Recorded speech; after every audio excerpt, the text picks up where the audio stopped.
ആനക്കരയിലെ UDFന്റെ 17 സ്ഥാനാർത്ഥികളെയും പ്രഖ്യാപിച്ചു. കുമ്പിടിയിൽ വെച്ച് നടന്ന പ്രഖ്യാപന convention DCC general secretary PM Azeez ഉദ്ഘാടനം ചെയ്തു. ആനക്കര ഗ്രാമപഞ്ചായത്ത് തെരഞ്ഞെടുപ്പിലേക്ക് UDFന്റെ മുഴുവൻ സ്ഥാനാർത്ഥികളെയും കൺവെൻഷനിൽ പ്രഖ്യാപിച്ചു. വാർഡ് 3 മണ്ണിയം പെരുമ്പുലം, 4 കൂട്ടക്കടവ, 11 കുമ്പിടി, 17 പെരുമ്പലം എന്നിവിടങ്ങളിൽ ലീഗാണ് മത്സരിക്കുന്നത്. 9 വനിതകളിലെ 8 പേരും പുതുമുഖങ്ങളാണ്. പുതുമുഖങ്ങൾക്ക് പ്രാധാന്യം നൽകിയുള്ള സ്ഥാനാർത്ഥി പട്ടികയാണ് UDF പ്രഖ്യാപിച്ചത്. പഞ്ചായത്തിലെ UDF സ്ഥാനാർത്ഥികൾക്ക് ഏറെ ആത്മവിശ്വാസത്തോടെ തെരഞ്ഞെടുപ്പിനെ നേരിടാനുള്ള സാഹചര്യമാണുള്ളതെന്നും മികച്ച ഭൂരിപക്ഷം നേടി ഭരണം നിലനിർത്തുമെന്നാണ് UDF വൃത്തങ്ങൾ പറയുന്നത്. പ്രഖ്യാപന കൺവെൻഷന് ആനക്കര കോൺഗ്രസ് മണ്ഡലം പ്രസിഡന്റ് സലീം കൂടല്ലൂർ അധ്യക്ഷത വഹിച്ചു.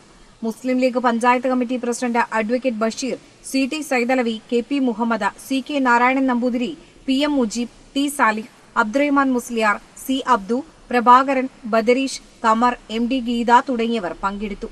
NCV news, Anakkara.